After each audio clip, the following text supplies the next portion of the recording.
The video that you are currently watching will summarize everything important that has happened in the last 6.5 years in Kingdom Hearts Key and Union Cross, with the intention of catching you up on only the most important events of the entire series as a refresher before you play the Kingdom Hearts 3 DLC, Remind. I will skip almost all the character interactions and just give you the hard facts of what is happening. For the less condensed version, check out my previous videos in the description. I hope you're ready, guys. Let's begin. For all of his life, the Master of Masters had only ever known of conflict, a constant battle between the light and the dark that he knew as the Keyblade War. He decided to do something about it. In what we consider the Kingdom Hearts universe, everything that ever was, and everything that will ever be, is contained within either the realm of light, the realm of darkness, or the realm between. Travel between those realms is conventionally impossible, meaning that every denizen of their respective realms is supposed to live out their life in their little cage, if you will, never to leave the home they were born into.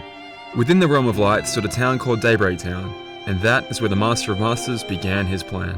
Of his 6 apprentices, he took 5 and gave them their own unique name and Keyblade, ordaining them as the Foretellers, leaders of 5 unique unions who would each own a copy of the Book of Prophecies, a tome written by the Master himself that contained a written account of all the events that would ever happen, ending with an event known as the Keyblade War, where it was prophesied that the world would be destroyed, darkness would prevail, and light expire.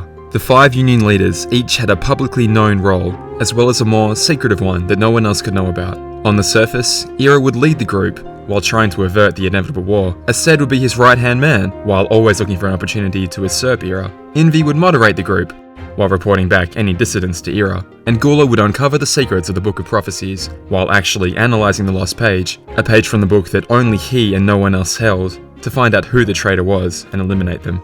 Master Ava's role was to prepare exceptional Keyblade wielders for the world that would be left behind after the Keyblade War had concluded. She would first scout Keyblade wielders with potential, those brimming with light, and invite them to join a group called the Dandelions. She would also carry out the Master's instructions to appoint 5 new Union leaders to lead those Dandelions, one of whom would hold their own copy of the Book of Prophecies, and teach them all how to leave the realm of light they knew, so that when the war was imminent they could all escape to an alternate reality, or world line, where the war never happened. With his pawns in place, the Master of Masters disappeared without a trace, as he said he would, and thousands of people in Daybreak Town found themselves blessed with the power to wield their own Keyblade, and joined up with one of the 5 unions. Together with their Chirithy partners, the wielders believed they were given this power to defend the realm of light from the denizens of darkness, and they would use that power to travel to nearby worlds across the realm of light, protecting them and their people, and reclaiming that stolen light, or Lux, making a friendly competition out of how much Lux each union was able to collect. But before long, that friendly competition would soon turn to vicious rivalry, as rumors spread that one of the Foretellers was a traitor. The unions accused each other of stealing Lux, and in their desperation to defeat stronger and stronger Heartless to collect more light, some wielders were seduced by the power of darkness, eventually falling victim to its corruption. The playable character of Kingdom Hearts Key is one such wielder chosen by the Keyblade, and together with their Chirithy friend, they ventured out across the realm of light, defending the worlds and collecting Lux. Along their journey, they met Ephema, a curious young wielder that believed there was more to what they had been told than meets the eye, and later Skuld, a young girl that used to be in Ephema's party. Soon after we met him, Ephema disappeared into that alternate reality, but he contacted Skuld from that reality and told her to warn us that the Keyblade War was about to begin. Tensions between the Foretellers had reached a fever pitch. Their orders from the Master forbid them from banding together to resist the growing darkness, and suspicions that one of them could be a traitor soon led to them openly clashing in the streets. The wielders were at each other's throats, and more were resorting to desperate measures to gather Lux, creating an arms race to not get left behind. But what the wielders and the Foretellers didn't realize was that there were no monsters threatening the worlds. In fact, there were no worlds or even people to protect at all. The 5 worlds that the wielders were visiting didn't technically exist yet, or at the very least were in their infancy, and they wouldn't properly exist for thousands of years. The wielders were just traveling to the spots where they one day would be, and by the powers of the Book of Prophecies, were seeing hundreds of illusionary buildings and people that would one day exist, while fighting stronger and stronger illusionary Heartless, but collecting light that was very real. Thousands of wielders ventured across the realm of light and siphoned that precious resource from it, all the while believing they were protecting it, taking it back with them, and coveting it with their union leader. Ava had completed her role, recruiting Dandelions and appointing the 5 union leaders, giving them each a green rulebook that would contain instructions for what to do when they got to the new world. Seemingly, the last union leader she recruited was a girl named Strelitzia, a shy girl who held an infatuation for our character and continually observed them from afar, trying to work up the courage to talk to us. After failed partnerships and some sour words, Gula rallied the others to attack Acerd, believing him to be the traitor. However, he was no match for the older wielder, and Ira ended up finding out that Gula held the lost page, so with help from Ava, Gula went into hiding. He revealed to her that the page said that the traitor was the one that bore the sigil. The situation was dire, so in desperation, Ava tried to find the Master of Masters himself, hoping that he could stop the war. Ava's disappearance caused a loss of morale within the Dandelions, so our character and Skald went looking for her, also hoping that she may be able to stop the inevitable. We instead found Master Gula's hiding spot, and seeing as the world was about to end anyway, the weakened Gula revealed to us some secrets of the lost page, cryptically describing the traitor. Instead of finding the Master, Ava found his sixth apprentice, Lushu. Lushu also had a role, to take the Master's Keyblade and a mysterious black box and stay out of sight, observing everything that had happened so far, and everything that ever would happen for the rest of time until the Keyblade War began again. The Master's own eye was allegedly embedded into his Keyblade, and through a temporal link with that eye, the Master would be able to observe whatever the Keyblade could see throughout all of time, allowing him to write the Book of Prophecies in the first place. Lushu revealed to Ava that everything that had happened so far was of the Master's design. He wanted the Keyblade War to happen. He wanted the wielders to tear each other apart. He wanted to bring about the destruction of the world.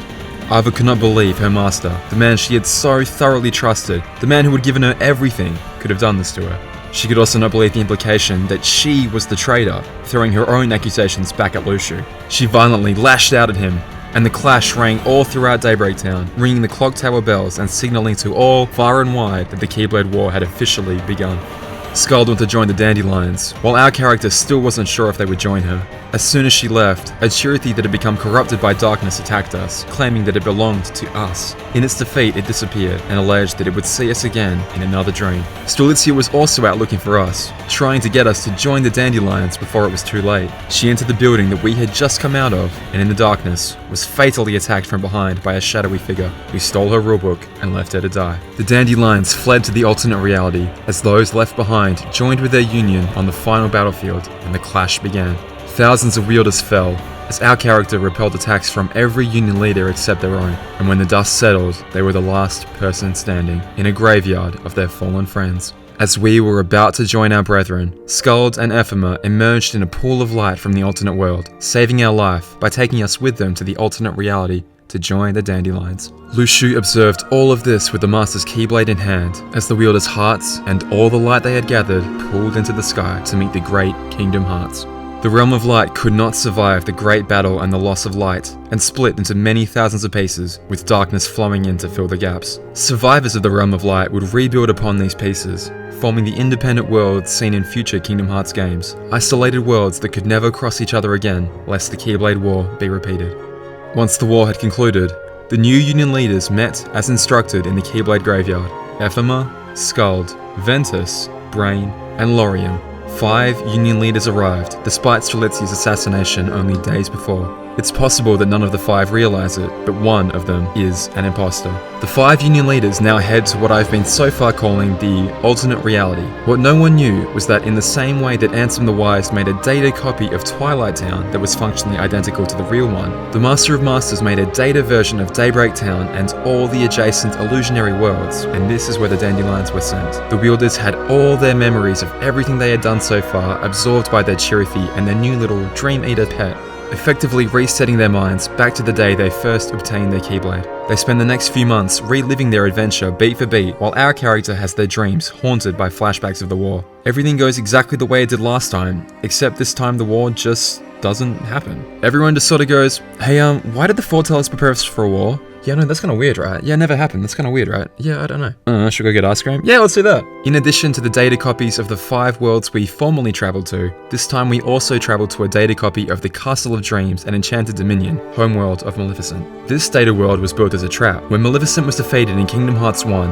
Riku unlocked her heart, freeing it from her body. At that moment, Maleficent remembered what Master Xehanort had told her 10 years ago. A heart, unburdened by a body, can travel through time, so long as there are a version of yourself waiting at the destination. Maleficent took the opportunity and left her body behind, intending to travel back to her home world 10 years ago and inhabiting the body of her past self. Or so she thought. What she had actually done was travel to a perfect data replica of her home, thousands of years in the past, and was in a data copy of her body. Here, a being calling itself Darkness told her that the Master of Masters set this trap for her. She would not be allowed to use her knowledge of the future to alter the past. In addition to that, only 6 of the worlds populated by the Princesses of Light were recreated as Data. The 7th, presumably Radiant Garden, was not recreated, as they could not risk Maleficent finding out what happens in that world. Darkness would help Maleficent return to her own time, but it seems like they want something from her. In the meantime, Lorien has been trying to find out why he can't find his sister, Strelitzia. He knew that she was a dandelion, so it doesn't make sense that she wouldn't have made it into the new world. He seeks out help from Elraina, a former party member of Strelitzia's. Brain believes that even though there won't be another Keyblade War, this world line is still doomed for an inevitable destruction, resolving to be the virus that disrupts this carefully written program to try and free the Dandelions and the Union leaders from the destiny that has been designed for them. As Ephema and our character spend the day together, strange glitches infest the Data Daybreak Town. Elraina sees phantoms of Strelitzia's murder, while Skald and Ven see phantoms of the Master giving Ava her role. It seems there is corruption within this Data Daybreak Town. Brain traces the troubles back to Data Daybreak Town being contacted by an outside source. A bizarre world that apparently will never exist within the realm of light, yet exists all the same. Our character and Ephema travel through and find themselves in Game Central Station, a world that connects to the home of Wreck-It Ralph and Vanellope, among others, crossing paths with Darklings that seem to be waiting for someone. Ephema leaves this world in our capable hands and returns to Data Daybreak Town. In all the turmoil, Brain remembers what Master Ava once told him.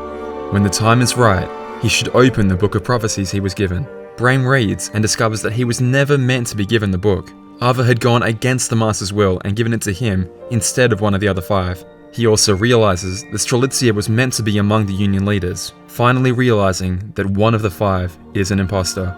He shares this information with Ephema and asks his Chirithy to summon Ven and Skald to talk to them as well. Darkness guides Maleficent through the Data Daybreak Town, saying that the Clock Tower is a portal back to the real Daybreak Town. And in the tower of the real Daybreak Town, Maleficent can find the Ark, an unfinished device originally designed to survive the oceans between, but will instead be used by Maleficent to travel through time. The Ark will travel at the speed of light, but because it isn't finished, it will strip away Maleficent's body until only a heart remains, and take her back to where she is destined to appear in Kingdom Hearts 2.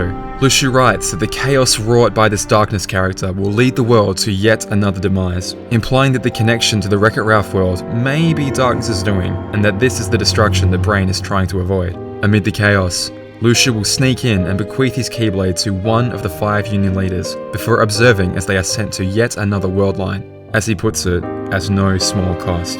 From there, Luxu will depart this land and continue his role, observing the Master's blade from afar until the point at which a new Keyblade Master, so infatuated with darkness, amasses enough power to recreate the Keyblade War. This journey will take thousands of years, and Luxu will have to possess many people in order to see it through.